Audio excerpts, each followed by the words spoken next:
हाय, मैं हूँ Akshay Kurekar, blockchain developer and instructor. आपका मेरे यूट्यूब चैनल पे स्वागत है। तो हमने पहला वीडियो में देखा था इसका, ये सेकंड पार्ट है actually, what is blockchain part 2। हमने व्हाट इज़ ब्लॉकचेन पार्ट 1 में देख लिया है कि हम ब्लॉकचेन को कैसे यूज़ कर सकते हैं in different different scenarios and what is a core fundamental of blockchain. तो हमने दो सिनेरियोज लिए थे। पहला वाला था डिग्री इश्योरेंस का और दूसरा वाला था बैंकिंग ट्रांजिशन।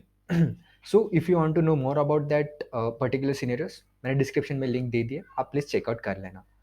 तो उस फर्स्ट पार्ट के वीडियो का कंक्लूजन ये निकला था कि हमें एक बात समझ में आ गई है कि जितने भी ट्रांजिशन है वो सारे के सारे ट्रांजिशन ब्लॉकचेन पे स्टोर हो रहे हैं, और वो एक बार अगर स्टोर हो गए तो उसका जो स्टेट है वो चेंज नहीं हो सकता। द ट्रांजिशन कभी चेंज नहीं होगा। सो अभी हम उसके टेक्निकल डिटेल्स में जाएंगे। So let's get started. अब हम देखेंगे ब्लॉकचेन विथ पार्ट 2। सो हमने सबसे पहले वाले वीडियो में देख लिया था डिग्री इश्यूएंस का सिनेरियो था, समझा था हमने, और बैंकिंग ट्रांजिशन का सिनेरियो समझा था। तो डिग्री इश्यूएंस वाले में हमने देखा था कि हम कैसे फ्रॉड डिग्रीज को एलिमिनेट कर सकते हैं, और बैंकिंग वाले सिनेरियो में हमने देखा था कि हम कैसे ट्रस्ट, हमारा जो ट्रांजिशन सिस्टम है उसमें ट्रस्ट कैसे बिल्ड कर सकते हैं, मतलब उसको ट्रस्टलेस कैसे कर सकते हैं। कूल। ये हमने दो सिनेरियो समझे थे, और इस दोनों सिनेरियो में एक चीज कॉमन थी, ब्लॉकचेन फॉर श्योर। और ब्लॉकचेन में कॉमन ये था कि जो डेटा हमारा आएगा प्लेटफॉर्म पे, the data will remain as it is. The data will remain as it is in the sense the data will remain unchanged. ये एक बहुत समझने वाली बात है। So this is clear. और फिर हमने एक एंड में और एक कंक्लूजन देखा था कि जो उसका स्ट्रक्चर है, we have a block of chain which we called blockchain, और वो एक नोड के पास में रहेगा। अब ये नोड मतलब एक entity, it could be a person और एन ऑर्गेनाइजेशन। ये थी, और ये कब तक रहेगा, एन तक। मतलब अगर मान के चलो मेरे एक ब्लॉकचेन में 10 लोग हैं, अलग अलग 2 डिफरेंट एंटिटीज है, तो 10 अलग अलग नोड्स होंगे उनके पास में। और इसको हम डिटेल में और जानेंगे what they are exactly. But इस ब्लॉक में क्या होता है, इनके पास में, सबके पास में ट्रांजिशन था, ट्रांजिशन डेटा था। इस ब्लॉक के अंदर ट्रांजिशन डेटा होता है सेम। और सबसे इंपॉर्टेंट चीज, ये जो ब्लॉक का जो डेटा है ये सबके पास में सेम रहेगा। They have a same copy. Okay, they have a same copy. ये हमने समझ लिया। अब हम समझेंगे इसका ब्लॉकचेन का architecture. What is architecture of blockchain? So blockchain architecture मतलब ब्लॉकचेन नेटवर्क को हम जानेंगे थोड़ा सा यहाँ पे, which is very important to understand. हमने नोड समझ लिया, तो यहाँ पे एक समझने वाली बात ये है कि ये जो मेरा नोड है, ये एक रिप्रेजेंट कर रहा है नोड। और नोड एक नोड N1 इन N1 N2 के साथ में कैसे कनेक्टेड है, N3 N4 N5 and something something N power N. मतलब यहाँ पे कहीं डिफरेंट डिफरेंट नोड्स हो सकते हैं अपने नेटवर्क में। तो ये नोड इनसे कैसे भी कनेक्टेड हो सकता है। It's dynamic, they don't have any specific relation. मान के जो मेरा मेरा जो पहला वाला नोड है वो दूसरे नोड से कनेक्ट हो सकता है, क्योंकि यहाँ पे नोड मतलब क्या है, नोड मतलब एक नथिंग बट द आइडेंटिटी। मान के चलो यहाँ पे अक्षय है, ये अनुज है, एंड सो ऑन। यहाँ पे अलग अलग नोड्स, और ये नोड को हम डिटेल में जानेंगे कि एग्जैक्टली नोड क्या है।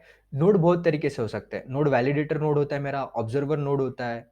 ओके, तो ये वाले नोड को और इनका क्या काम होता है, इसके लिए एक प्रॉपर सेपरेट वीडियोस बनाऊंगा कि नोड कैसे काम करते हैं, पूरा नेटवर्क कैसे काम करता है।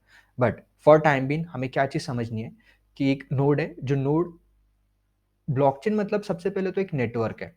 Blockchain is nothing but the network. अगर नेटवर्क है तो कैसे, किस तरीके का नेटवर्क है, it is a decentralise network. वो हम एक दूसरे के साथ में रैंडमली ऑन अ वो एक नेटवर्क में कनेक्टेड है, they are in a single network, और वो एक दूसरे से कनेक्टेड है इन सम कैपेसिटी। और ये सारे मैंने जो डिफरेंट डिफरेंट कलर रिप्रेजेंट किया, ये डिपेक्ट ये करता है कि सारे जो नोड है वो अलग अलग है, बट इसमें एक चीज़ कॉमन है। हमने देख लिया था पिछले डायग्राम में कि ये जो मेरा नोड है, नोड के अंदर ये है ब्लॉक, सारे नोड के अंदर ब्लॉक है। और ये सेम ब्लॉक ऑफ डेटा हर एक ब्लॉक डेटा में जाएगा। हर एक नोड में same block of data store रहेगा। Cool. This is the important thing, हर एक नोड में same block of data store रहेगा। और हमें और एक जानना पड़ेगा कि इसके अंदर और डिटेल क्या है, व्हाट इज दिस नोड, इस नोड के अंदर क्या है, तो हम ये देखेंगे इसके अंदर। तो let's get started for that. हमने ये समझ लिया उसका नोड आर्किटेक्चर कैसे होता है, ब्लॉकचेन का आर्किटेक्चर क्या है, बट हमें ये भी जानना है डिटेल में, ये जो मेरा नोड है, एक सिंगल नोड ऐसे दिखता है, एक सिंगल नोड के अंदर नंबर ऑफ ब्लॉक्स हैं, block 1, block 2, block 3 and they are connected with the block N. और एक सिंगल ब्लॉक के अंदर क्या होता है, एक सिंगल ब्लॉक के अंदर ये चीज़ें सारे स्टोर होती है, और ये जो ब्लॉक है सारे क्रिप्टोग्राफी के थ्रू एक दूसरे से कनेक्टेड होते हैं।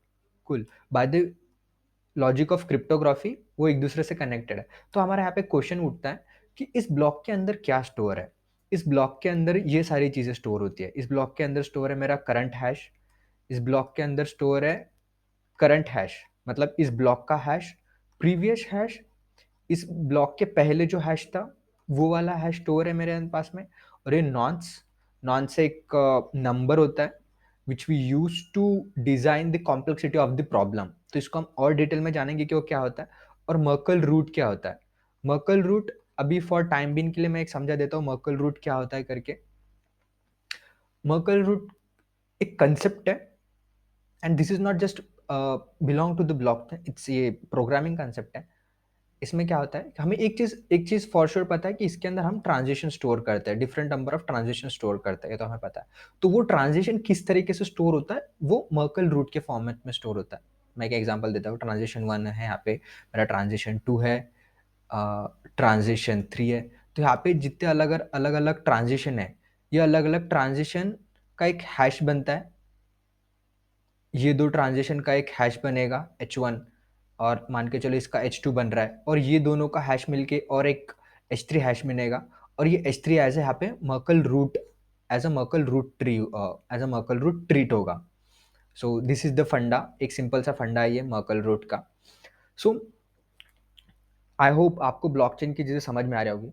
तो इसको हम क्विकली अगर रिवाइज करें, तो हमने सबसे पहले देखा था एक आर्किटेक्चर जो कि नोड है, नोड के साथ में कनेक्टेड होता है मेरा ब्लॉकचेन, और ये नोड डिसेंट्रलाइज मोड में हर एक तरीके से स्प्रेड होते हैं अक्रॉस दी। और यहाँ पे ये जो नोड है वो डिस्पाइट ऑफ रीजन, ये दूसरे दूसरे दूसरे डिफरेंट डिफरेंट रीजन में डिस्ट्रीब्यूट हो सकता है। It is not like that कि ये इंडिया में है तो ये इंडिया में ही होने चाहिए सारे नोड, नहीं, ये इंडिया में है तो Europe, US, Canada and some अलग अलग जगह पे वो स्प्रेड होंगे।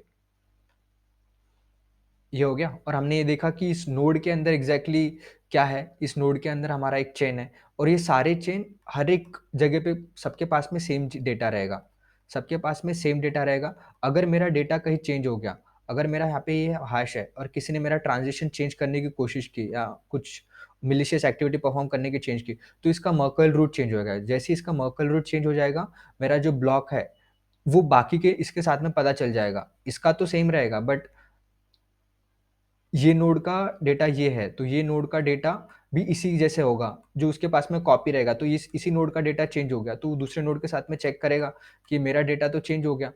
मेरा डेटा जैसे ही चेंज हो जाएगा, तो वो बाकी के साथ में क्या कर लेगा, वो सिंक अप कर लेगा। सो ये क्या करता है, हमेशा एक दूसरे के साथ में सिंक करते रहते हैं। So they always sync with each other. तो जैसे उसको कुछ डेटा मिसमैच मिला, वो सिंक करके अपना मूव ऑन कर जाता है। So this will ensure the security, ये इंश्योर करता है सिक्योरिटी इन आवर फ्लो। और इससे हम मिलिशियस एक्टिविटी को एलिमिनेट कर सकते हैं, जैसे हम ट्रस्टलेस सिस्टम इनकॉर्पोरेट कर सकते हैं इससे, और we can establish degree issuance जैसे अलग अलग सिनेरियोज यहाँ पे इस्टेब्लिश कर सकते हैं।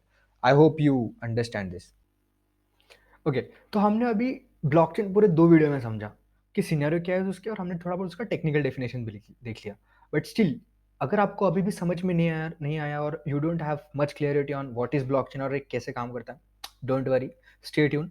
हम इसके बारे में हर एक कंपोनेंट जैसे था, वहाँ पे हमने नॉन्स देखा, हमने मर्कल रूट देखा, वी नो नोड, एंड हमने हैश देखा, क्रिप्टोग्राफी क्या होता है, ये सारे टर्म्स को हम सेपरेट सेपरेट वीडियोज में डिटेल में देखने वाले। So don't worry about that. But अभी इट्स गुड टाइम, हमें अभी ये बहुत सही टाइम है अपने ब्लॉकचेन के डेफिनेशन को डिराइव करने का। ओके, तो ब्लॉकचेन का डेफिनेशन बहुत सिंपल है। सबसे पहले तो हमें ये समझना पड़ेगा कि ब्लॉकचेन एक नेटवर्क है। ब्लॉकचेन टेक्नोलॉजी एक नेटवर्क बेस्ड टेक्नोलॉजी है और उसके अंदर अलग-अलग नोड्स होते हैं और नोड्स के अंदर हमारा डिफरेंट ब्लॉक ऑफ चेन होता है। बहुत सारे ब्लॉक्स होते हैं और वो ब्लॉक्स एक दूसरे से कनेक्टेड होते हैं विथ क्रिप्टोग्राफिक। दैट्स इट, यही हमारा ब्लॉकचेन है। ये क्या इस इंश्योर करता है कि अगर हम जो भी ट्रांज़ैक्शन डेटा वहाँ पे जो भी डेटा हम ब्लॉकचेन में पुट ऑन करेंगे, वो डेटा हमेशा सेम रहेगा। अगर जो चीज़ मैंने 1 साल पहले किया था, वो सेम डेटा मेरा 1 साल बाद भी रहेगा। कोई भी उसको म्यूट नहीं कर सकता, कोई भी उसको मैनिपुलेट नहीं कर सकता। मैनिपुलेट क्यों नहीं कर सकता? क्योंकि अगर उसका किसी ने ट्रांज़िशन डेटा मैनिपुलेट भी करने की कोशिश की, तो वो बाकी के नोड को मतलब बाकी के पीयर को पता चल जाएगा कि ये जो डेटा है वो गलत है, इसका डेटा चेंज हो गया और जैसे ही उसका डेटा चेंज हो गया, वो वापस अपना ओरिजिनल डेटा रिकवर कर सकता है। So they will always sync their data throughout the network. तो जैसे भी किसी ने एक पर्टिकुलर नोड पे अटैक किया, तो बाकी का उसके साथ वाले नोड के साथ में डेटा कंपेयर करके वो सिंक कर लेगा। आई होप आपको इस वीडियो से कुछ ना कुछ हेल्प हुई होगी and please share this channel with your friends and your college groups ताकि ब्लॉकचेन का अवेयरनेस ज़्यादा से ज़्यादा स्प्रेड हो and stay tune for the next videos. Thank you. Bye bye. जय हिंद।